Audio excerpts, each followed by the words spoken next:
Hey,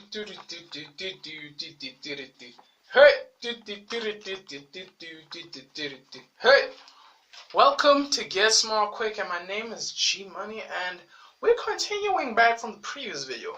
And in the previous video, we're talking about what makes a tourist attraction successful. Now we're continuing back, and we need to take in consideration now what you'll automatically notice that is the GDP. What the F is a GDP? GDP is the gross domestic product. It tells the country if it's doing well, how well is the country doing economically. Ooh, it's hot as a motherfucker in this bitch.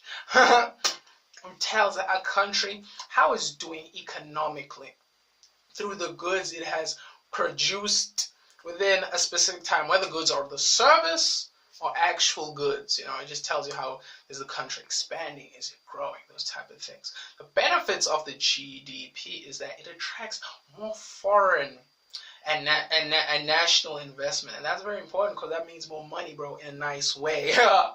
It also symbolizes growth of economic production, because a lot of countries, my friend, are not really growing. They rely heavily on handouts from the World Bank. We don't want to be one of those. So another thing we must also take into consideration is the multiplier effect. And the multiplier effect is basically when another industry indirectly benefits another industry. You know what I'm saying? So like, for example, the tourism industry, we get money from tourism, then the tourism industry goes into the wildlife, then the wildlife goes into agriculture, then the agriculture goes into chemical. It's the circle of life. But now we also got to take into consideration something very of utmost importance. And the thing of utmost importance is the weak rand and the weak rand.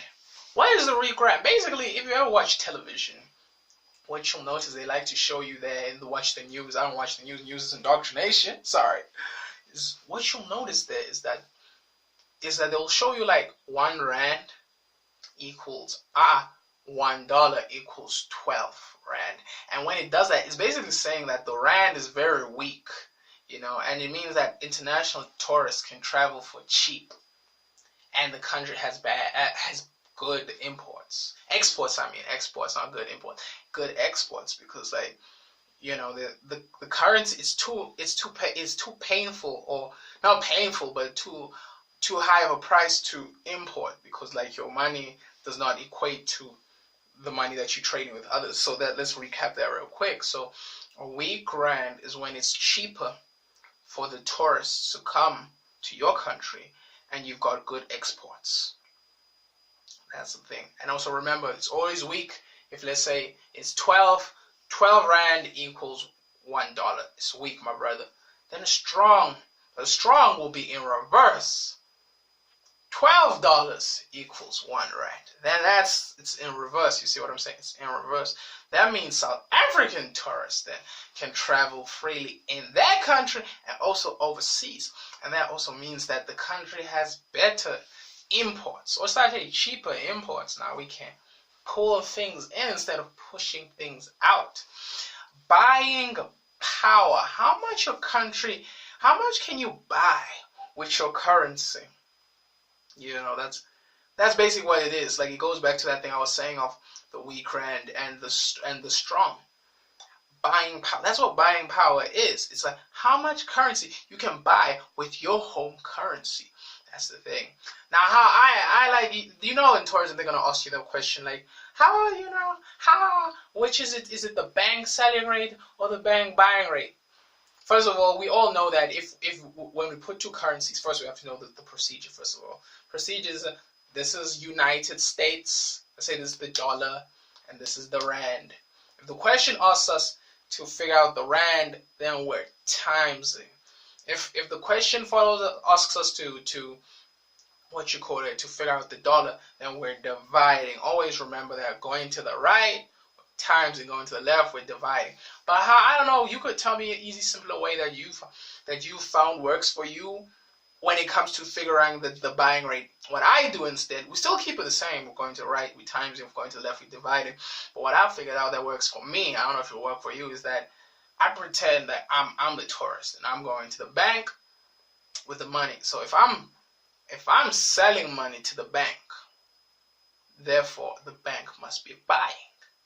If I'm going to the bank to buy, then that must therefore means the bank is selling.